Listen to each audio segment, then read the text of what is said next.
Hello, everyone. Welcome to episode 118 of the Stomp the Bus Show. I'm your host, Mark Harris, coming at you solo, and some pretty big news because ASU decided to not fire men's basketball coach Bobby Hurley. I'm Mark Harris.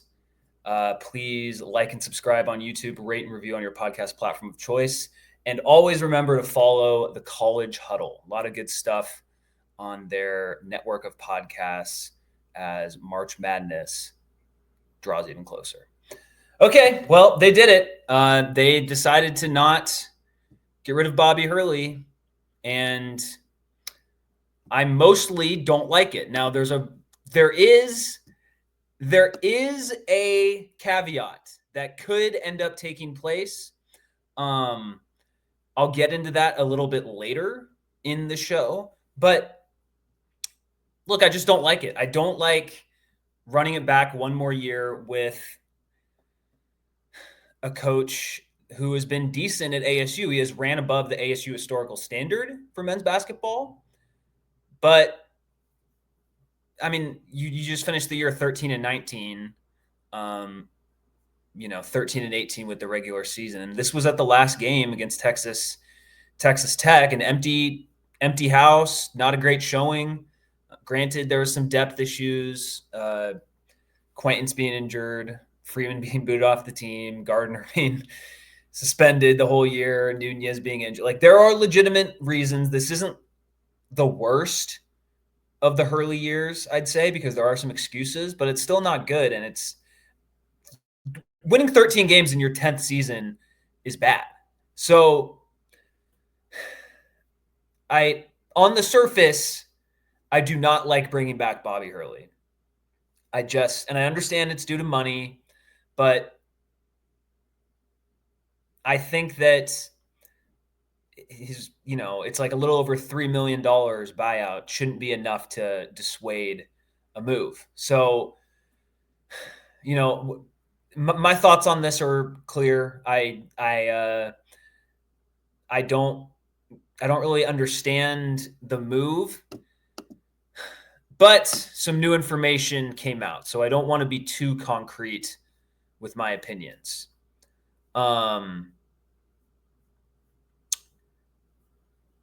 I retweeted Aaron Torres' show on his Twitter account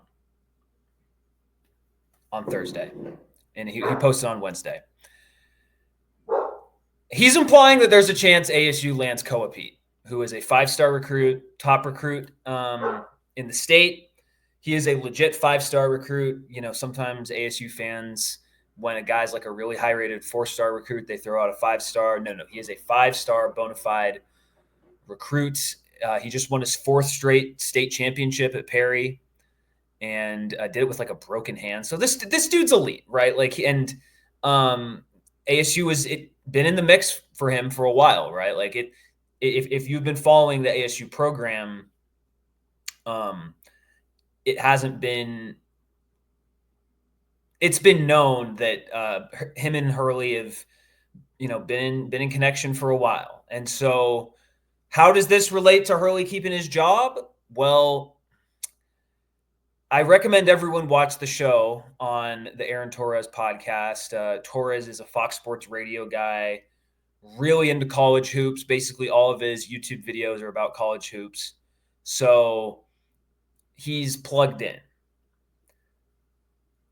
I'll say this.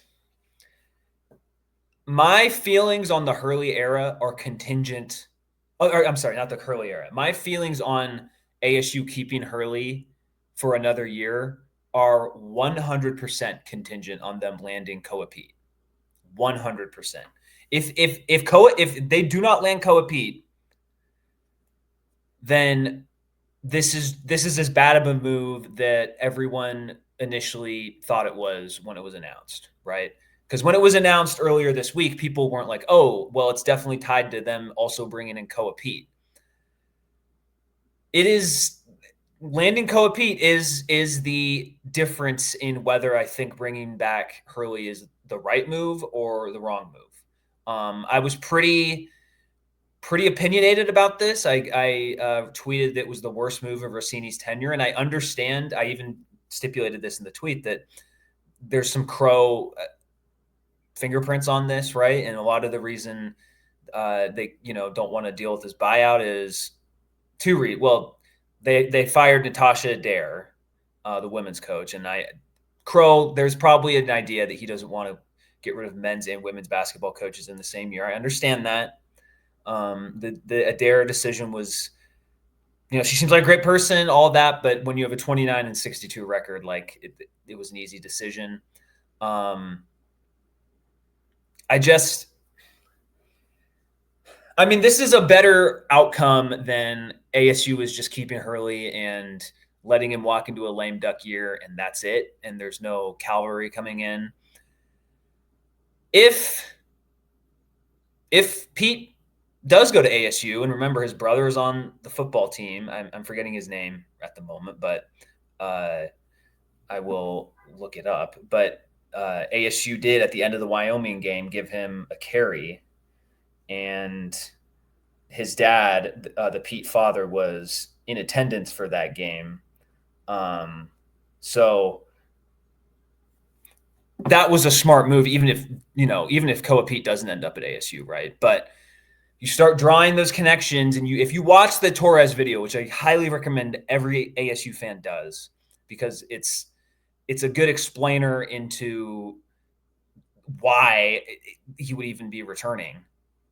And if Hurley's return signifies a Pete commitment to ASU, and this guy's going to be a one and done, right? Like I had a friend, in my group chat that was like, oh, well, they're making him a lame duck coach. Like he can't even recruit. It's like, well, it's not going to matter if, it's a one and done guy, and it matters even less in this era of college basketball, right? Because players are just so much more ready to bounce around anyway. So from that perspective, it's whatever. Keona Pete, he was a redshirt freshman in 2024. So ASU football gave Keona Pete a handoff in their win over Wyoming. I believe Koa Pete was watching that game. And so not that that's the reason he would potentially choose to go to ASU, but it is some nice synergy. And another interesting thing mentioned in the Torres video, which again, like I really recommend everyone watch, because that video pretty much like is an explainer to why ASU would bring him back. I just can't think of any other possible reason. Anyway, Torres mentions that the Quaintance family likes Hurley. And so with Jaden Quaintance having one more year left of college eligibility before he can go pro, right? Because he's younger and he is not eligible for the 2025 NBA draft. There's a thought that Quaintance and Pete could team up on ASU.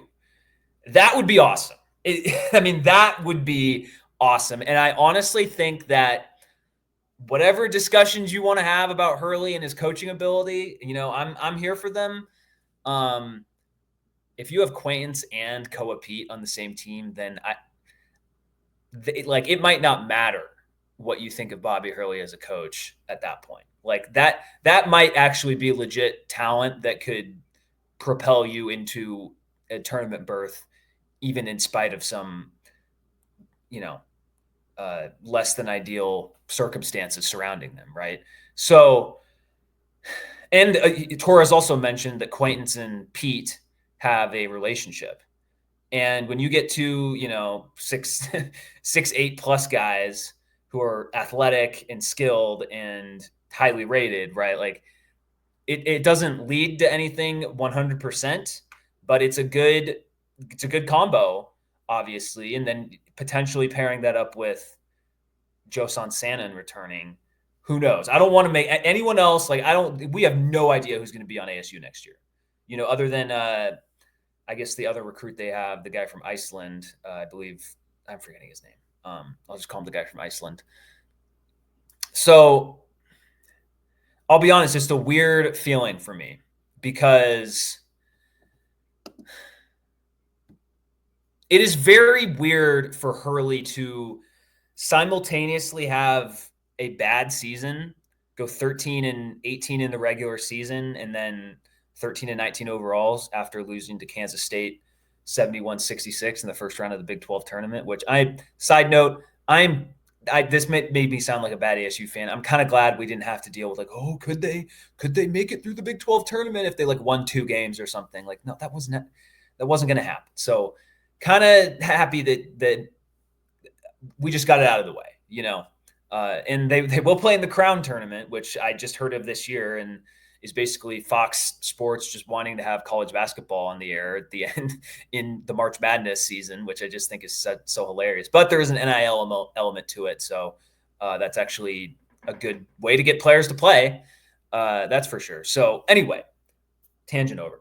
I find it very weird to hold these two thoughts in my head of Hurley had a bad season this year and has had 2 bad seasons in a row, arguably his worst 2 seasons given the circumstances, right? Like not in terms of record because even it could even be in terms of record, but the 2020 or 2021 and 22, you can kind of forgive them because they were still dealing with the aftermath of COVID.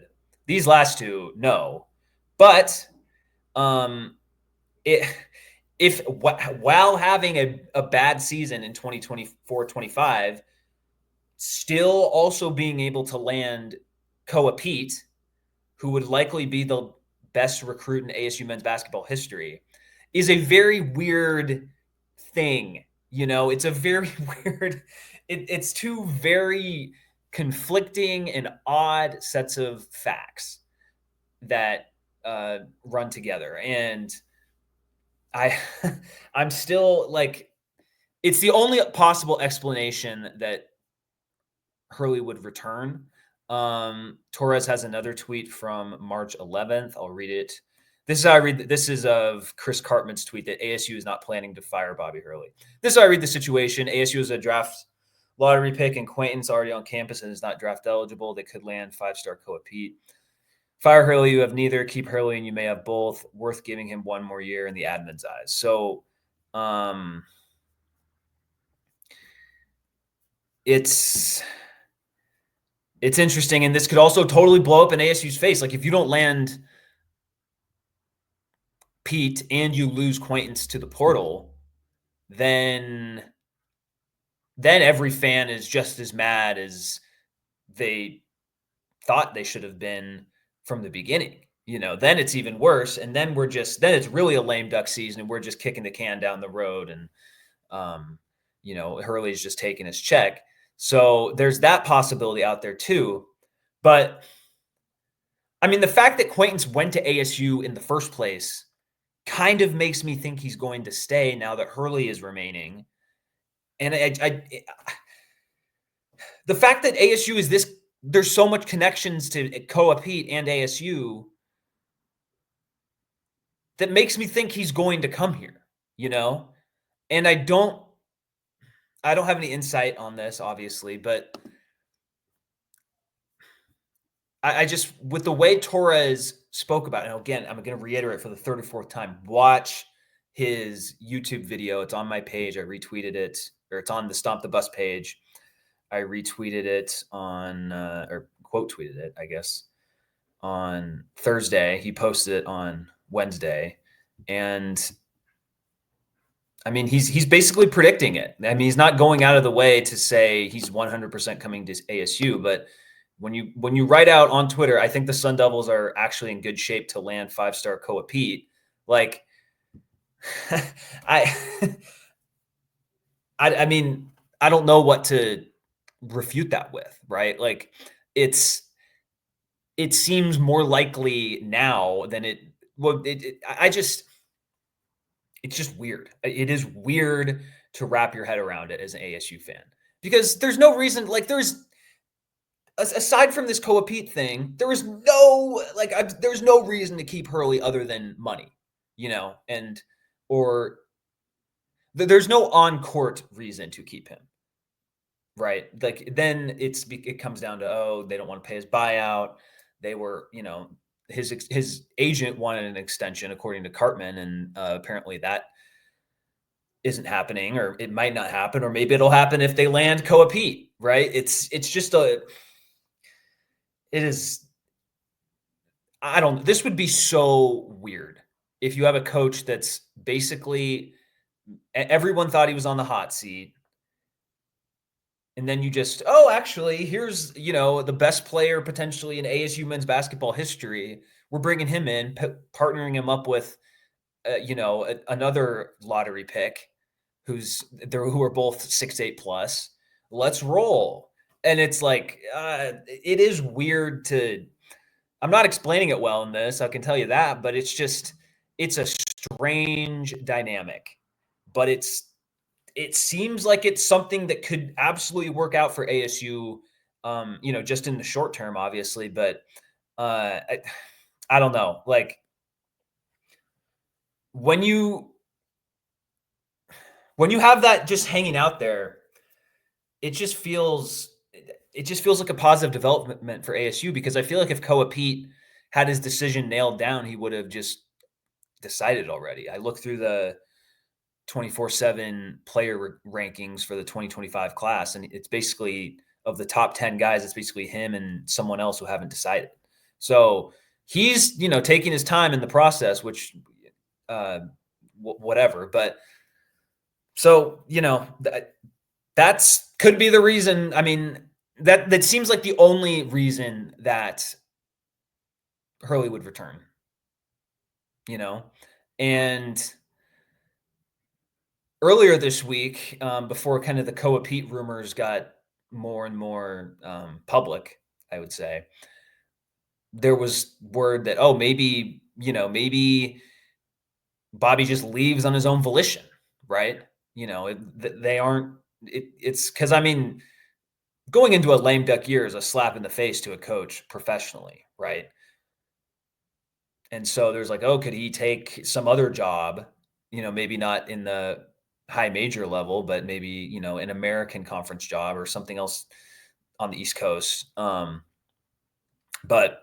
that doesn't seem like what he wants to do. He wants to ride it out in Tempe, and if he has if he has a 5-star waiting in the wings, the ultimate rabbit out of the hat, then kudos to Bobby Hurley, I guess, right? Like, and maybe if next year you have Pete, Quaintance, Sannon, Amir Ali, Trevor Best, Austin Nunez comes back, and you get some better close game luck, right? Because for as critical as I've been of Hurley this year, they've had some bad luck in close games, or at least bad results in close games, right? You have the Baylor game, you lose in overtime.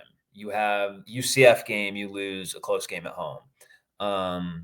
TCU game at home, you lose that's a close game, you lose. Cincinnati game on the road, I think they beat ASU by 7, but that was a game that could have gone either way. The number one example is the K-State game in Tempe, where Quaintance misses 2 free throws at the end when you're down by 1. So, and there might be 1 or 2 others that I'm forgetting. It's just a lot to wrap your head around, because it feels like in no other power high major school Hurley would be able to go on, right? And then but then again, I'll just mention, like, it's just, he's had these 2 bad years. It looked bad at the end of the year. The fan engagement this year was dreadful. And the best example was that Iowa State game. And I don't know. I don't remember exactly the month, but it was early enough in the season that ASU still had a chance to turn its season around, even though it didn't feel like that. But crowd there was bad. There's so many, like, on paper reasons that Hurley should leave, but then it's like, actually, they might get Koa Pete. And so we'll see how that plays out. I'll change my tune if they land Koa Pete and keep Quaintance, right? I mean, you have to change your mind with new information. If they do both come to ASU, I don't think that, like, all of a sudden ASU is going to be like a top 3 seed in the 2026 NCAA tournament. But I think they'll be able to get there just based on some close game regression and just talent. So it's strange to it's a strange potential outcome, But hey, I mean, I'm hoping for it, and it seems like Koa Pete is entertaining it. Seems like he likes the idea of being a hometown player, and the fact that ASU's even been in the mix this long, seems like it's makes it more likely that he comes here. So we'll see how that plays out. That is just such an enormous variable for ASU this offseason. There's no way around it.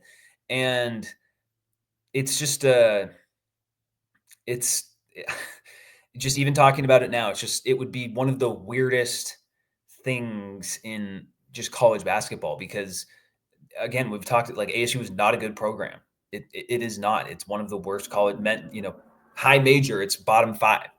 And with all of those negative, forces pushing against ASU men's basketball, for him to just be like, oh yeah, again, yeah, we're getting Koa Pete. Like it's strange, but I'll say this, it temporarily puts my anger at the administration for keeping him at bay. So, Godspeed, Coach Hurley. Godspeed. Let's hope these Koa Pete rumors end up being true.